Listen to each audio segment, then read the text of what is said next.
ایک بہت بڑے بزرگ گزرے ہیں، تو ان کے دور میں اتفاق یہ ہوا کہ اس شہر کے اندر جو بازار حسن تھا نا، یہ عورتوں کی بازار تھی، اس میں کوئی خوبصورت عورت آئی تو پورے علاقے کے عمراء جو تھے، بڑے بڑے ان کے لڑکے جو تھے، وہ پاگل ہو، سب دولت اٹھا رہے ہیں اور جناب روزانہ بکنگ کے لیے لائنیں لگی ہوئی ہیں۔ ایک آدمی نے آ کے کہا، انہوں نے کہا حضرت ایک فتنہ آیا ہے آپ کے شہر میں، عورتیں پہلے بھی تھی لیکن ان کے لیے تو کوئی ایک کوئی دو کا حق ہوتے تھے، یہ تو کوئی ایسا شعلہ جوالہ آئی ہے کہ جو دیکھتا ہے پاگل ہو جاتا ہے۔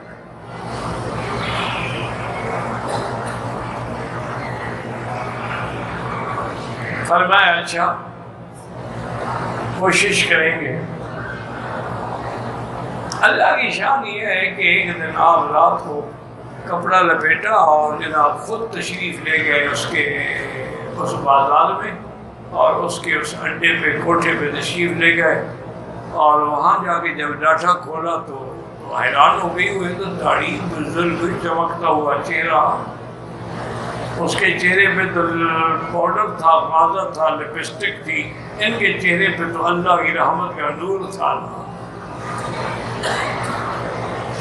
میں نے کہا آپ حضرت کیوں آئے؟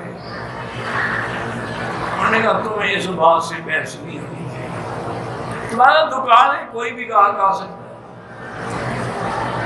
اور آ سکتے ہیں، تو میں کیوں نہیں آ سکتا؟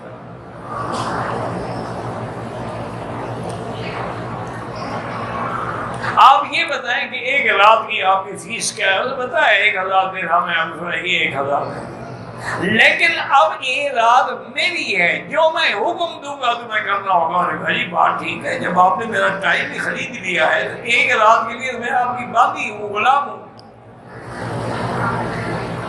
آپ جیسے کہیں گے، جو حکم دیں گے،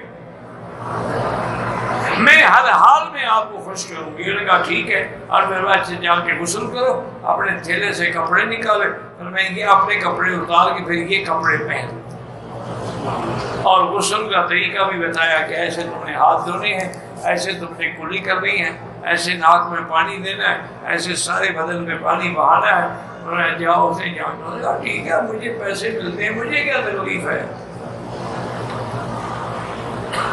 اگر یہ مولوی پاگل ہو گیا ہے تو میرا کیا نقصان ہے؟ میں تو الٹا بچ گئی نا، کیوں جو مجھ سے غسل کروا کے پاک کر رہے وہ میرے ساتھ گناہ تو نہیں کرے گا نا، تو میری جان بھی بچ گئی، 1000 درہم بھی مل گیا۔ وہ غسل کر کے آ گئی، آپ نے اپنا مصلی بچھایا، کہا تھوڑا سا فاصلے سے میرے پیچھے کھڑی ہو جاؤ، اور جیسے میں کہوں نا اللہ اکبر تم بھی کہنا، جیسے میں کہوں سبحانک اللہم، میں ایسا ایسا کہوں گا تم بھی کہنا۔ میں کہا جی میں پڑھی لکھی ہوں، میں جانتی ہوں۔ میں وہ ٹھیک، جب سر سجدے میں ڈالا تو اللہ کے آگے رو پڑے کہ یا اللہ میرے بس میں یہی تھا کہ پیسہ لگا کے اپنی عزت کو داؤ پہ لگا کے اس بازار میں آ گیا کہ تاکہ تیری بندی جس کو تم نے اتنا بڑا حسن جمال دیا ہے یہ گناہوں سے بچ جائے۔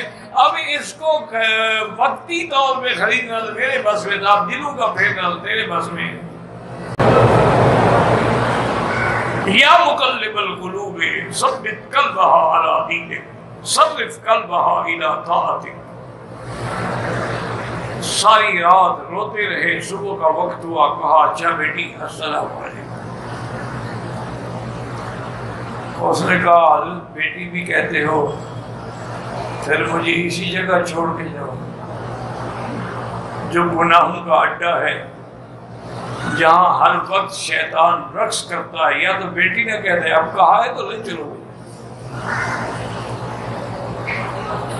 حضرت لے آئے، اس کے بعد کسی طالب سے نکاح کر دیا، وہ اللہ کی ولی ہے۔ اس لیے کبھی پریشان نہ ہوا کریں کہ میرے گناہ رحمت کے سامنے کیا حیثیت رکھتے ہیں۔